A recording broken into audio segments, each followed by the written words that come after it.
रोज एक नई कहानी देखने के लिए चैनल को सब्सक्राइब करें और बेल आइकन दबाना ना भूलें। कांता अपने बेटे अरुण की शादी करके अपनी नई नवेली बहू सोना को घर लाई थी।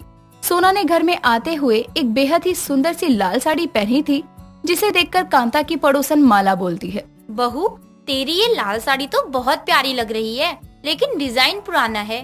अरे क्या माला, तू भी ना बहू को घर में ही नहीं आने दिया और उसकी साड़ी पर नजर आ गई तेरी। अब इतनी सुंदर लग रही है तो क्या करूं? आंटी जी, ये साड़ी मेरी माँ की है। मेरी स्वर्गवासी माँ की एक इकलौती निशानी है। उन्होंने मेरे लिए ही ये साड़ी रखी थी। सही है बहू, तेरी माँ को तेरी कितनी फिक्र थी कि जाते जाते भी अपनी बेटी को अपनी निशानी देना नहीं भूली। अब चल कमरे में जाकर आराम कर। कांता अपनी बहू को आराम करने कमरे में भेज देती है और फिर खुद भी घर के बाकी कामों में बिजी हो जाती है। अगले दिन सोना की मुंह दिखाई की रस्म के लिए रिश्तेदारों और मोहल्ले वालों का जमावड़ा लगा हुआ था। तभी सोना मुंह दिखाई में भी अपनी माँ की दी लाल साड़ी पहनकर घूंघट लिए सबके सामने आती है और उसको कल वाली साड़ी में देखकर माला कहती है, कांता बहन, अपनी बहू को कोई नई साड़ी तो दे देती मुंह दिखाई के लिए। बताओ, कल शादी में जो पहनी थी वही लाल साड़ी ये यहाँ भी पहन आई। अरे माला बहन, वो इसकी माँ की दी साड़ी है ना, तो इससे ज्यादा ही लगाव है। तुझे मैंने दूसरी साड़ी दी थी ना, तो फिर यही साड़ी क्यों पहन कर आई? माँ जी, मुझे मेरी माँ की ये लाल साड़ी पहनना बहुत पसंद है और मुंह दिखाई एक खास रस्म होती है, उसमें माँ की ये लाल साड़ी पहननी तो बनती है। मोहल्ले वालों के सामने मेरा मजाक बनाकर मिल गया ना तुझे चैन। कांता अब सबके सामने ज्यादा न बोलकर रस्म को आगे बढ़ाती है और कुछ देर में सभी औरतें मुंह दिखाई की रस्म करके अपने घर चली जाती हैं। उस दिन के बाद से सोना ने अपनी ससुराल की जिम्मेदारियां निभाने में कोई कसर नहीं छोड़ी थी, जिसके बाद कांता का भी मुंह दिखाई का गुस्सा शांत हो जाता है। ऐसे ही एक दिन अरुण ऑफिस आता है और आते ही सोना को आवाज देने लगता है, सोना, सोना कहाँ हो? जल्दी बाहर आओ। रसोई से करची लिए सोना बाहर आती है और अरुण से कहती है, क्या हुआ? क्यों घर सर पर उठा रखा है? अरे बहुत जरूरी बात है, कल शाम मेरे ऑफिस में पार्टी है, तो तुम एक काम करना, शाम को तैयार होकर वेन्यू पर आ जाना, मैं तुम्हें वहीं मिलूंगा। लेकिन मेरा आना जरूरी है क्या? हाँ, ये पार्टी सभी एम्प्लॉइज अपनी अपनी पत्नियों के साथ अटेंड करेंगे, इसलिए तुम भी समय से आ जाना। अच्छा, अब मैं फ्रेश होने जा रहा हूँ। अरुण इतना कहकर कमरे में फ्रेश होने चला जाता है और सोना शाम के खाने की तैयारी में लग जाती है। शाम ढलती है। अगले दिन की शाम को सोना दोबारा से वही लाल रंग की साड़ी पहनकर तैयार होती है और पार्टी में जाने के लिए जैसे ही घर से निकलती है तो गली में खड़ी कांता और माला की नजर सोना पर जाती है और कांता अपनी बहू से कहती है, बहू तूने फिर यही लाल साड़ी पहन ली? अरे तेरे पास अच्छे फंक्शन में साड़ियों का अकाल पड़ जाता है क्या? मैं भी यही बोलने वाली थी कांता। माँ जी, ये लाल साड़ी मुझे पसंद है और ऐसी अच्छी साड़ियाँ खास मौके पर ही पहनी जाती हैं और ये पार्टी खास है। सोना इतना बोलकर वहाँ से पार्टी के लिए निकल जाती है और जब वो अरुण के ऑफिस पहुँचती है तो वहाँ आई सभी औरतों में उसी की साड़ी भारी सी लाल रंग की थी, जिसे देखकर पार्टी में आए सभी लोग सोना को ही घूरने लगते हैं। तभी अरुण उसके पास आता है और धीरे से उसे साइड में ले जाकर बोलता है, आज भी ये लाल साड़ी? अरे कोई मॉडर्न सी सिंपल साड़ी पहन आती ना, दुल्हन हो क्या? तुम भी ना, यहाँ सबसे अलग लग रही हूँ मैं। तुम्हें तो नाज होना चाहिए कि तुम्हारी बीवी सबसे सुंदर दिख रही है पार्टी में। इस लाल साड़ी में खून पीने वाली चुड़ैल लग रही हो और कुछ नहीं। अरुण उस वक्त तो सोना को कुछ नहीं कहता, लेकिन पार्टी से घर आने के बाद वो सोना को बहुत सुनाता है। लेकिन अब सोना समय के साथ लाल रंग के लिए और भी क्रेजी हो गई थी। उसकी सास ने उसे अपनी माँ की लाल साड़ी पहनने से मना किया था, इसीलिए वो मार्केट से अलग अलग डिजाइन की लाल रंग की कई साड़ियाँ ले आती है और रोज रोज अब लाल रंग की साड़ी पहनने लगती है। जिस पर एक शाम हॉल में बैठे अरुण और कांता सोना से कहते हैं, तुमको तुम्हारी माँ की लाल साड़ी पहनने से मना किया तो तुमने अलग अलग डिजाइन की लाल साड़ियाँ पहनना शुरू कर दिया। बेटा, ये पिछले जन्म में कोई खून पीने वाली चुड़ैल होगी, जब इसको लाल रंग बहुत पसंद है। आप लोगों को ना जाने क्या ही दिक्कत है। अब तो मैं अपनी माँ की लाल साड़ी नहीं पहन रखी है ना, फिर भी टोकना बंद नहीं करेंगे। और हाँ, अब मेरी अलमारी में लाल साड़ियाँ ही हैं, इसलिए मैं तो पहनूंगी ही। सोना अपनी जिद की पक्की थी और उसने अपनी अलमारी को लाल रंग की साड़ियों का गोदाम बना रखा था। लेकिन उसको कोई दूसरे रंग की साड़ी ना रखना भारी पड़ने वाला था, क्योंकि कुछ दिनों बाद मोहल्ले की पड़ोसन विमला की जवान बहू की बीमारी से मौत हो गई थी, जहां पूरा मोहल्ला सफेद कपड़ों में विमला के घर पर शोक मनाने आया था। तो वहीं सोना वहाँ पर लाल रंग की साड़ी पहनकर आती है। उसे देखकर शोक सभा में आए सभी लोग बातें बनाने लगते हैं। तभी विमला कहती है, यहाँ किसी की शादी का फंक्शन नहीं बल्कि मेरी बहू की शोक सभा है। तुझे इतना भी नहीं पता कांता की बहू कि शोक सभा में कैसे कपड़े पहन कर आने होते हैं। आंटी जी, मेरे पास सारी लाल साड़ियाँ हैं, इसलिए मेरे पास कोई और रंग कपड़े पहनने के आगे का कोई विकल्प भी नहीं था। वैसे भी जाने वाले को कौन सा पता है कि शोक सभा में कौन किस रंग के कपड़े पहनकर बैठा है। कांता की बहू, अपनी जुबान पर लगाम दे और जा यहाँ से। तेरी जैसी की प्रार्थना नहीं चाहिए मेरी मरी हुई बहू को। विमला सोना को सुना ही रही थी और कांता जो उसके पीछे से ही आ रही थी, ये सब सुनकर वापस उल्टे पांव घर लौट जाती है और घर जाकर अपनी बहू के आने पर उसको सुनाते हुए कहती है, मिल गया चैन बहू तुझे। अरे मोहल्ले में शोक सभा थी, तेरी मौसी का रोका नहीं जो ये लाल साड़ी पहन कर गई, और तुझे तेरी माँ की लाल साड़ी पहनने से मना क्या किया? तूने तो सारी साड़ियाँ लाल ही ले ली अपनी। अपने पसंद का रंग पहनना गुनाह तो नहीं है ना माँ जी, इसलिए मुझे सुनाने की जरूरत नहीं है। और रही बात शोक सभा की, तो वहाँ जाने से पहले ये बोला नहीं था कि सफेद रंग के कपड़े पहनकर आना या काले रंग के पहनकर आना। सोना इतना बोलकर अपने कमरे में चली जाती है, लेकिन उसके ये बात दरवाजे पर खड़ा अरुण सुन लेता है, जो अंदर आकर अपनी माँ से कहता है, माँ, अब सोना का ये लाल रंग की साड़ी पहनना बहुत ज्यादा हो गया है, इसका कुछ तो करना ही पड़ेगा। बेटा, मेरे पास एक आइडिया है।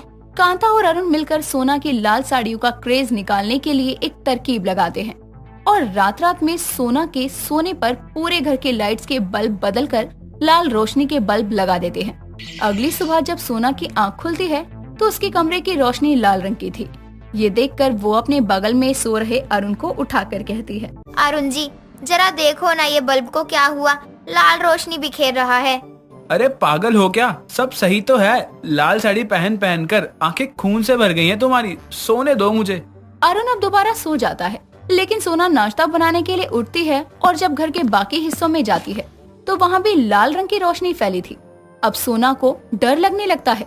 पूरे घर में फैली लाल रंग की रोशनी के कारण उसको अपनी लाल साड़ियाँ नजर आने लगती है, जिसके लिए वो कमरे में जाकर अपनी सारी लाल साड़ियों को निकालते हुए कहती है, ये लाल रंग मेरी आँखों के और रंगों को मार रहा है। मैं ऐसी नहीं होना चाहती, मुझे और रंग भी चाहिए। सोना अपनी लाल साड़ियों को जलाने के लिए जा ही रही थी, तभी कांता वहाँ आकर उसे रोकते हुए कहती है, कहाँ जा रही है इन साड़ियों को लेकर? माँ जी, जलाने। अब मैं और लाल साड़ी नहीं पहनूंगी। पैसा बर्बाद करना आता है बस। फ्री की आई है ना साड़ियाँ, जाकर इनको ड्राई करवा कर दूसरे रंग की बनवा लियो। जलाने जा रही है महारानी। अरे हाँ माँ जी, ये अच्छा आइडिया है।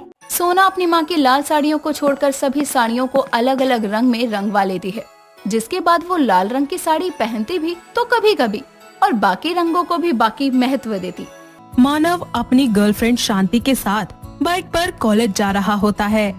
जैसे ही दोनों बाइक से उतरते हैं, तभी पीछे से एक दिशा नाम की नई लड़की कॉलेज में आती है और वो जैसे ही पीछे मुड़कर देखता है तो बस दिशा को देखता ही रह जाता है।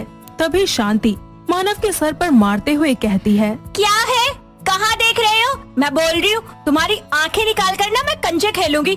चुपचाप चलो। अरे पागल हो गई हो क्या, कुछ भी बोलती हो? हाँ हाँ, मैं ही पागल हूँ ना। ओहो मेरी डार्लिंग, अब चलो, लेट हो रहा है क्लास के लिए। दोनों अंदर जाते हैं और क्लास ले लेते हैं। थोड़ी देर के बाद लंच टाइम में सभी लोग एक साथ बैठकर लंच कर रहे होते हैं। ऐसे में मानव का दोस्त कबीर बोलता है, हाय, तुम नई हो ना कॉलेज में? हाँ जी। नाम क्या है तुम्हारा? दिशा। दिशा? अरे दिशा नाम से तो बहुत पुराना रिश्ता है मेरा। अच्छा जी। वैसे तुम नई हो तो कोई दोस्त भी नहीं होगा तुम्हारा? हाँ जी। तो वी आर फ्रेंड्स। फ्रेंड्स? एक हफ्ते बाद मेरी और शांति की शादी है, तो तुमको भी आना होगा। वेन्यू कहाँ है? कृष्णा होटल। हाँ हाँ, जरूर आऊंगी। ऐसे ही एक हफ्ते के बाद कृष्णा होटल में शांति और मानव की शादी की तैयारियां चल रही होती है। तभी शांति के फोन पर किसी का फोन आता है और जैसे ही वो फोन उठाती है वो बहुत ज्यादा रोने लगती है। तभी मानव और शांति और बाकी सभी लोग भागकर हॉस्पिटल पहुंचते हैं, जहां शांति डॉक्टर से कहती है, डॉक्टर, मेरे पापा कैसे हैं? कुछ भी कहना मुश्किल है, बहुत दर्दनाक एक्सीडेंट हुआ है इनका। प्लीज डॉक्टर, कैसे भी करके मेरे पापा को ठीक कर दीजिए। शांति, चिंता मत करो, कुछ नहीं होगा पापा को। किसकी नजर लग गई आखिर हमारी खुशियों को? कोई बात नहीं पागल, आज बुरे दिन है तो क्या हुआ, कल अच्छा भी होगा, सब ठीक होगा। ऐसे ही मानव और शांति दोनों हॉस्पिटल में रात को रुक जाते हैं और ज्यादा रात होने के कारण दोनों की आंख लग जाती है और इसी तरह सुबह हो जाती है। थोड़ी ही देर के बाद डॉक्टर वहाँ आते हैं और शांति और मानव से कहते हैं, सॉरी, हम आपके पापा को नहीं बचा पाए। पापा क्यों रूठ गए आप हमसे? संभालो शांति अपने आप को। इस तरह शांति अपने पापा का अंतिम संस्कार कर देती है। समय बीतता जाता है। शांति भी पापा के जाने के बाद से सदमे से बाहर आने लगती है। इसमें मानव उसकी बहुत मदद करता है। कभी उसे आइसक्रीम खिलाने ले जाता है, कभी मूवी दिखाने, उसके साथ बैडमिंटन खेलता है, गेमिंग करवाता है, उसके साथ नाइट आउट्स पर जाता है और इसी तरह वक्त बीतता जाता है।